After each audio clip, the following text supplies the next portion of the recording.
Hello everyone, क्या हाल चाल, कैसे हैं आप लोग। आई होप आप सब बहुत बढ़िया हैं, मस्त हैं और मन लगाकर पढ़ाई भी कर रहे होंगे। ऐसा मैं सोचती हूँ। सच में आप पढ़ रहे हैं ना, इसका तो प्रमाण आप मुझे कमेंट्स में ही बता पाएंगे कि यस मैम, आपने जो पीछे पढ़ाया है वो हमने अच्छे से रिवाइज कर लिया है।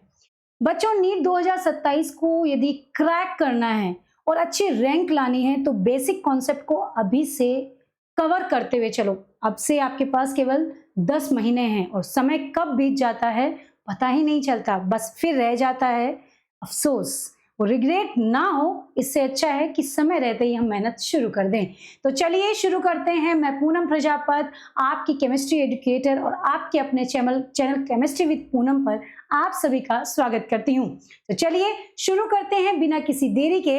आज केमिस्ट्री जो 11th है उसके अंदर आपका चैप्टर फर्स्ट जो था रसायन विज्ञान की कुछ मूलभूत अवधारणाएं, उसका लेक्चर 4। बच्चों में लेक्चर जो है वो काफी लंबे तक हो सकता है कि इस चैप्टर में जाएं, लेकिन ये वो चैप्टर है जो फिजिकल केमिस्ट्री को बिल्कुल आसान बना देगा। अगर आप चाहते हैं कि नीट क्रैक हो और फर्स्ट अटेम्प्ट में, तो केमिस्ट्री के लिए तो मस्ट है कि आप बेसिक कॉन्सेप्ट को पढ़ें ही पढ़ें। तो चलिए बिना किसी देरी के शुरू करते हैं। सबसे पहले शुरू करने से पहले आप बच्चों को मैं ये बताना चाहती हूँ, बेटा अगर आपको क्लास का पीडीएफ चाहिए तो आप यहाँ पर मुझे ज्वाइन कर सकते हैं। यहाँ पर आप सभी बच्चे जो हैं, जितने भी स्टूडेंट्स हैं मेरे, सबके सब इस लिंक को स्कैन कर ले। फोन के कैमरे से गूगल पर जाकर आप मेरे चैनल तक पहुंच जाएंगे। आपको सारी क्लासेस का पीडीएफ वहां पर अवेलेबल है।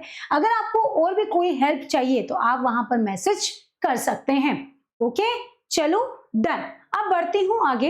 ये आपका अपना चैनल है केमिस्ट्री विद पूनम, जो कि मैम ने एक विश्वास के साथ एक कदम बढ़ाया है आपके लिए, है ना।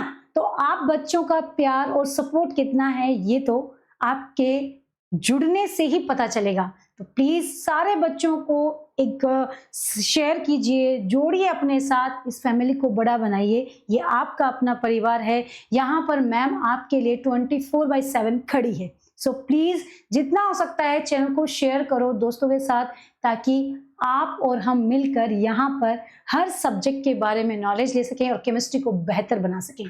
राइट, चलिए तो शुरू करते हैं। अब आ जाते हैं रिवीजन पर।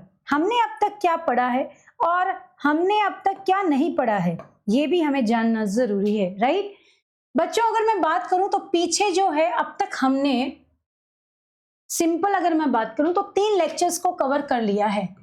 आप सब देख रहे हैं अगर क्लास को, तो आपको ये बात तो पता होगी कि मैम जो हैं वो हर क्लास से पहले, नया टॉपिक शुरू करने से पहले हर क्लास में रिवीजन जरूर कराती है। मेरा रिवीजन कराने का एक ही मोटो है, ताकि कोई भी बच्चा जो पहली बार मेरी क्लास को देख रहा है तो उसे लगे कि हाँ मैं पढ़ सकता हूँ। केमिस्ट्री जिसे लोग डराते हैं कि बहुत हार्ड है, ऐसा नहीं है, बहुत इजी है। बस हमें पढ़ने की, या फिर यूं कहूं कि मेरे साथ जुड़ने की ही जरूरत है। राइट, तो सबसे पहले हमने लेक्चर 1 किया और लेक्चर 1, लेक्चर 2 हमने लेक्चर 2 और फिर लेक्चर 3, 3 लेक्चर कंप्लीट कर लिए। सारे बच्चे मेरे साथ साथ अपनी कॉपी को खोल करके रिवीजन करेंगे। तो लेक्चर 1 में हमने रसायन विज्ञान के बारे में बताया। फटाफट बताओ, रसायन विज्ञान के जो आधुनिक जनक है वो कौन है? एंटोनी लेवासिए। रसायन विज्ञान क्या होती है? तो कोई भी पदार्थ होता है, उसके गुणों के बारे में, उसके रासायनिक परिवर्तन, भौतिक परिवर्तन, संरचनाओं के बारे में जब ज्ञात किया जाता है तो वही विज्ञान की शाखा रसायन विज्ञान कहलाती है। उसके बाद में हमने इसके जो पर्सनल दैनिक जीवन में जो यूजेस हैं उनके बारे में पढ़ा। तो दैनिक जीवन में जो जो यूजेस किए जाते हैं, दैनिक जीवन में उपयोग जो है ना, दैनिक जीवन में जो उपयोग है वो उसके बारे में बात किया, है ना। उपयोग के बारे में बात की। फटाफट बताओ, कैंसर के उपचार में कौन सी औषधि यूज होती है ना? सिस्प्लेटिनम और टैक्सोल। राइट, उसके बाद हम बात किए थे बेटा क्या, द्रव्य क्या होता है, यानी पदार्थ क्या होता है और द्रव्य का वर्गीकरण। ठीक बात है, ये सब हमने डिस्कस कर लिया था। सारे बच्चों को पता है पदार्थ क्या होता है। कोई भी पदार्थ है उसको हम, जो स्थान घेरता है, जिसका आयतन होता है, करेक्ट, जिसका कोई ना कोई भार होता है। और वर्गीकरण में हमने भौतिक और रासायनिक पढ़ा। भौतिक वर्गीकरण में ठोस द्रव और गैस के बारे में पढ़ा। ठोस, द्रव और गैस की अवस्था कैसी होती है, कण कैसे होते हैं, इनके बीच में इंट्रामोलिकुलर फोर्स यानी अंतराण्विक आकर्षण बल कैसा होता है, इसके बारे में डिस्कस किया। फिर रासायनिक की बात की तो रासायनिक के अंदर अपने पास में क्या है भाई, शुद्ध पदार्थ और मिश्रण। शुद्ध पदार्थ में क्या आ जाता है भाई, तत्व और यौगिक। तत्व में परमाणु अणु, यौगिक में समांगी विषमांगी, मिश्रण में क्या आ जाता है, मिश्रण में आ जाता है समांगी विषमांगी, यौगिक में क्या आ जाता है, कार्बनिक और अकार्बनिक। डन। सेकेंड लेक्चर में आते आते हमने देखा कि जो परिवर्तन हुआ है ना, वर्गीकरण था भौतिक रासायनिक। वैसे ही अगर आप बात करें, कोई पदार्थ होता है उसमें भौतिक और रासायनिक परिवर्तन भी देखे जाते हैं। तो भौतिक रासायनिक परिवर्तन की यदि आप बात करें तो भौतिक में क्या होता है बच्चों, जिसके अंदर फिजिकल एक्टिविटीज चेंज हो जाती है ना, जैसे पानी बर्फ में कन्वर्ट हो गया है ना, तो वो चेंज होने के बाद हम क्या कर सकते हैं, बिना किसी, जैसे पानी को बर्फ में बनाया, बर्फ वापस पानी में चेंज हो सकता है, तो उसमें बिना किसी परिवर्तन के यदि आप उसको माप रहे हैं तो उसे भौतिक, और परिवर्तन के बाद माप रहे हैं तो रासायनिक। जैसे दूध का दही बन गया है ना, अब दही को मापो, ठीक बात है। तो वही है कि चेंज होने के बाद मापन तो रासायनिक, बिना चेंज के तो भौतिक। अब रासायनिक की बात की और भौतिक की बात की, जब अपन ने मापन किया तो रासायनिक के अंदर क्या आ गया, रासायनिक के अंदर आपका आ गया ज्वलनशीलता है ना, अम्लता, क्षारता। वही भौतिक की बात करूं तो क्या आ जाता है बेटे, भौतिक की बात करें तो गलनांक, क्वथनांक, रंग, अवस्था, इनमें क्या ही बदलेगा, राइट। अब भौतिक रासायनिक के बाद में हमने अगला टॉपिक पढ़ा था मापन, जो कि बहुत इंपॉर्टेंट है। भाई आपने पदार्थ को देखा, उनमें परिवर्तन देखा, अब देखो कितना मापन में परिवर्तन, तो मापन में त्रुटियां दिख गई है ना, जिसमें आपने परिशुद्धता और यथार्थता की बात की। ये सब चीजें जितना मैं बता रही हूं, ये आप सब बच्चों को याद होनी चाहिए, ठीक है। यथार्थता, परिशुद्धता, बहुत ही निकटता से किसी को मापित किया जा रहा है, जैसे फॉर एग्जांपल 0.22, 0.223, इस तरह से यदि मापन हो रहा है 0.002, 0.00002, तो ये परिशुद्ध मान है जो वास्तविक मान के निकट है। यथार्थता, जो आपस में मान जो होते हैं वो परस्पर क्या होते हैं बच्चों, निकट होते हैं। तो जितना शुद्ध है, जितना माइनॉरिटीज से मापा गया है, वो उतना ही परिशुद्ध होता है। और जो वैल्यू जिसके अंदर हम यूं कहते हैं कि जो मापन में आपने यदि 2 केजी जो है चीनी ली, उसको यदि मापन किया तो मान जो है वास्तविक और प्रायोगिक मान के अंदर बहुत कम अंतर होना चाहिए, वो यथार्थ मान है, राइट। क्लियर है, बात समझ में आ गई। तो यहाँ पर एक एग्जाम्पल से हमने समझाया भी था, आप जाकर जरूर उसको देख लें। उसके बाद में हमने मापन किया, मापन के बाद में अपन ने तापमान को देखा है ना, कि तापमान में मापन कैसे होता है। तो सबसे इंपॉर्टेंट यही था, 0 केल्विन, फ़ारेनहाइट और डिग्री सेल्सियस में कन्वर्ट किया था। उसके बाद में हमने जैसे ही मापन कंप्लीट हुआ, मापन के बाद में आपने देखा कि आपके पास में सार्थक अंक कौन कौन से होते हैं, ये आपने देख लिया। सार्थक अंक के बाद में आपने वैज्ञानिक संकेतन क्या होता है वो आपने देख लिया। This is a very important. वैज्ञानिक संकेतन, वैल्यूज बहुत बड़ी बड़ी होती है ना, जब वैल्यूज बहुत बड़ी होती है तो उनको छोटे फॉर्म में कैसे लिखते हैं, तो वैज्ञानिक संकेतन का यूज करते हैं, जिसका फॉर्मूला आपको याद होगा कि क्या हो सकता है, capital N into 10 to the power small n। Done है, यस मैम, बिल्कुल क्लियर। थर्ड लेक्चर में हमने ये तो पदार्थ की बेसिक चीजों के बारे में पढ़ा कि हम किस तरह से चीजों को कनेक्ट कर सकते हैं। उसके बाद में जब हम बात किए थर्ड लेक्चर में राजकुमार, तो थर्ड लेक्चर में हमने बात कर ली थी रासायनिक नियम है उनके बारे में। और रासायनिक जो नियम है जिसमें पदार्थों की, ऐसे समझ लो कि कोई भी पदार्थ है उसकी जो यानी वो किस तरह से स्थायित्व प्रदान करता है, उसको आप कैसे कंसीडर करेंगे, कैसे समझेंगे, तो उसके लिए रासायनिक संयोजन के नियम दिए गए। क्या दिए गए?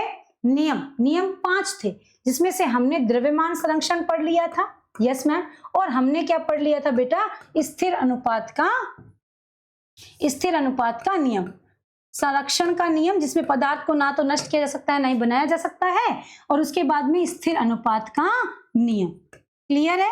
यस मैम, बिल्कुल क्लियर है। तो ये हमने डिस्कस कर लिया था। पदार्थ जो है वो पानी जो है वो झरने का हो, नदी का हो, कहीं का भी हो, लेकिन उसका अनुपात हमेशा समान रहता है। जैसे कि पानी की यदि बात करें तो 1:8 आता है, वहीं पर अगर आप बात करें CO2 की तो कार्बन डाइऑक्साइड जो अनुपात होता है 3:8 आता है।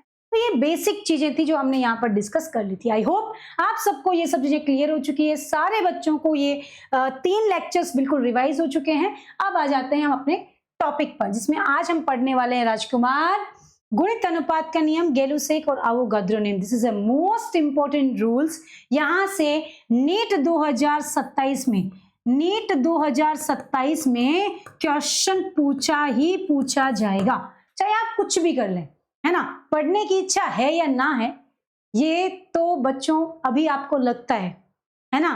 कल ऐसा होगा कि लगेगा कि मजबूरी हो गई कि काश पढ़ लेते तो आज ये दिन ना देखना पड़ता। तो इसलिए पढ़ो, अभी जितनी मेहनत कर सकते हो करो, अभी वो समय है ना।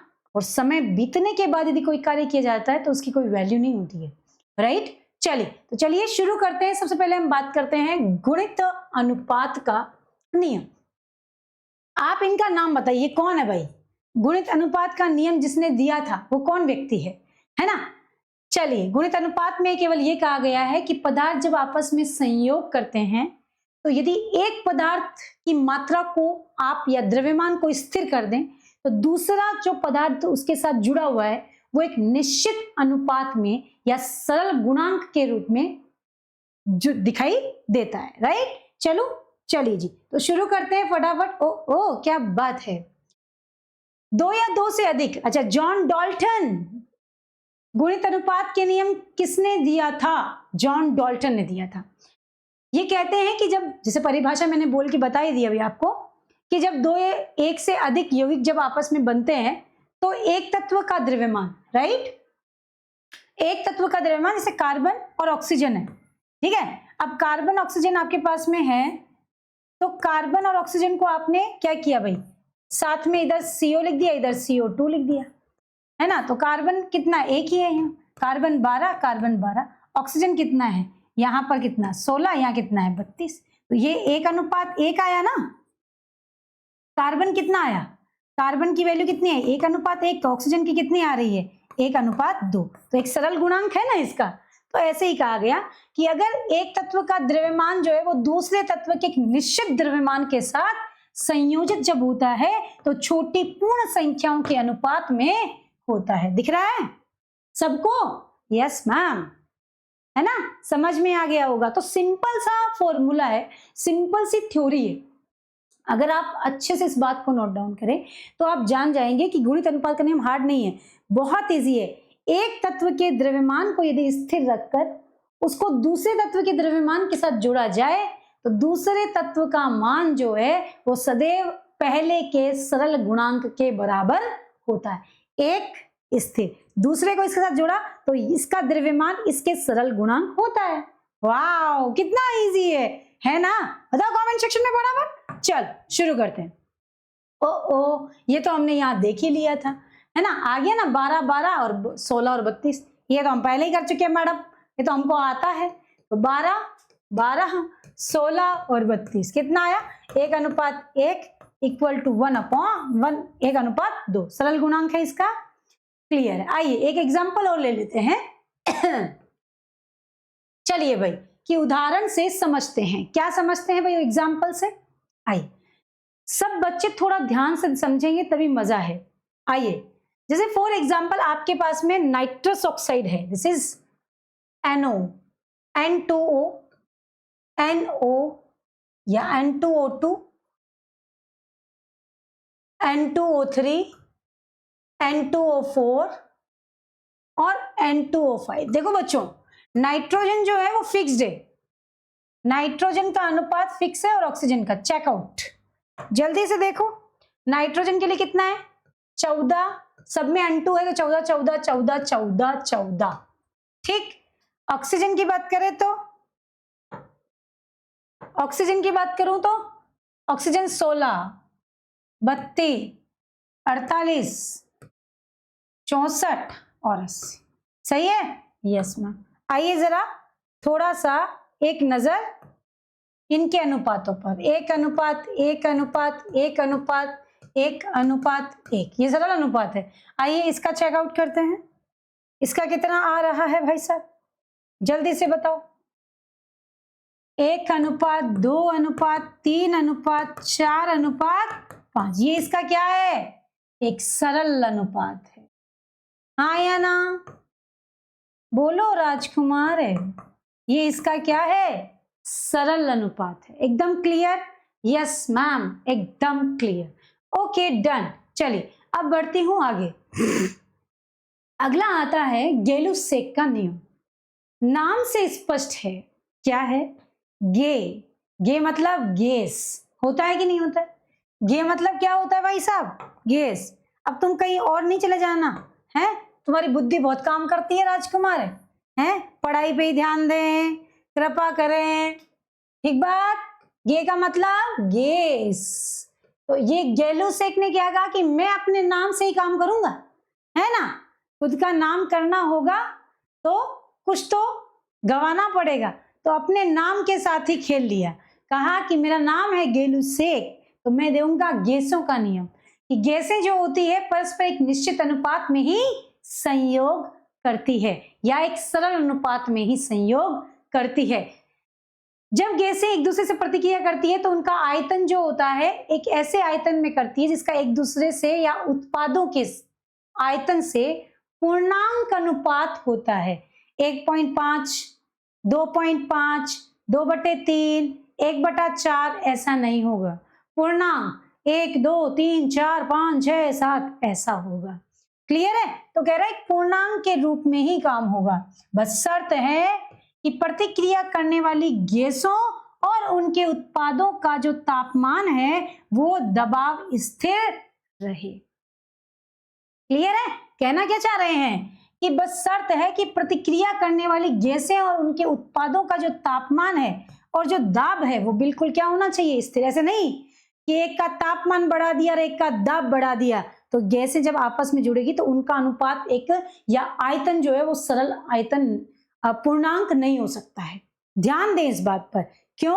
क्योंकि अगर आप स्थिर नहीं रखेंगे तो मापन कैसे किया जाएगा, है ना? मान लो आपने हाइड्रोजन गैस ले लिया और नाइट्रोजन गैस ले लिया, अब आपने तापमान बढ़ा दिया, है ना, और दाब के साथ में काम कर रहे हैं, तो बेटा तापमान बढ़ाओगे तो गैसें क्या करती है? गैसें मूव ऑन करने लग जाती है। तो मूव ऑन करने लग जाएगी तो वो स्थिर नहीं होगी। स्थिर नहीं होगी तो हम उसका मापन कैसे करेंगे? उसके आयतन को कैसे कंसीडर करेंगे? तो उसके लिए जरूरी है कि तापमान भी स्थिर हो, साथ में दाब भी स्थिर हो। अगर आपने ज्यादा दाब और दाब भी कम कर दिया तो कंप्रेस्ड हो जाएंगी। गैसों में क्या होता है? संपीड़न का गुण पाया जाता, तो वो तो आयतन बदल गया उसका। तो यहाँ पर ना तो दाब बदलना चाहिए ना ही ताप, तभी जाके आप उसके आयतन को देख सकते हैं और तभी जाके तत्वों गैसों का जो आयतन होता है वो परस्पर एक पूर्णांक के रूप में प्राप्त होता है। क्लियर है? आई होप सबको समझ में आ गया होगा। देखो बच्चों, यहाँ एग्जाम्पल से बखूबी समझाया गया है कि एक आयतन जो है अणु हाइड्रोजन और दूसरा है एक हाइड्रोजन है, दूसरा फ्लोरीन है। तो यहाँ पर क्या हो गया? मान लो अगर H2Cl2 तो 2HCl हो गया, 1 लीटर तो 2 लीटर। अनुपात क्या है? 1:1:2 सरल अनुपात है। यस मैम, लेकिन यहाँ पर क्या होना चाहिए? ताप और दाब बिल्कुल समान होना चाहिए। डन? Yes ma'am. आगे बढ़ते हैं। नाइट्रोजन और हाइड्रोजन जो कि अमोनिया बनाते हैं, तो यहाँ पर 1:3:2। क्लियर है? हाँ या ना? यस मैम क्लियर है, क्योंकि ये निश्चित अनुपात एक सरल अनुपात के रूप में प्राप्त हो रहा है। सरल अनुपात क्या होता है? मैम आप बार बार कह रही हैं, आप में से कई बच्चे होंगे नादान हैं, कुछ को तो भाई साहब यही नहीं पता होगा अनुपात क्या होता है? अरे लाला, अनुपात का मतलब होता है एक के सापेक्ष दूसरे का मान निकालना, उसे अनुपात कहते हैं। सरल अनुपात क्या होता है मैडम? ये कहां से लाती हैं आप? रुक जाना नहीं तू कहीं हार के, है ना? तो चलिए, तो यहाँ पर आप देखेंगे कि सरल का मतलब होता है जैसे आपके पास में मतलब 16 और 32 था, तो इसका सरल अनुपात का मतलब पता क्या है? एक ही टेबल से दोनों कट जाए और मिनिमम यानी छोटी से छोटी संख्या है तब तक काटो सेम टेबल से। तो 16 को काटा 32 से तो कितना आया? सेम टेबल से 1:2 आया ना। तो जब किसी भी एक टेबल से 2 संख्याएं 3 संख्याएं कट रही है और एक छोटा पूर्णांक आ रहा है, तो वो पूर्णांक आपस में परस्पर एक सरल अनुपात कहलाता है। डन। चले आइए, आ जाओ बच्चों। अब आता है अगला, this is a very very important again, Avogadro नियम। ओहो हो भाई साहब, अवोगाद्रो को देखो, वो तुम्हें यूं देख रहे हैं, पढ़ लो बच्चों वरना जिंदगी नरक हो जाएगी, है ना।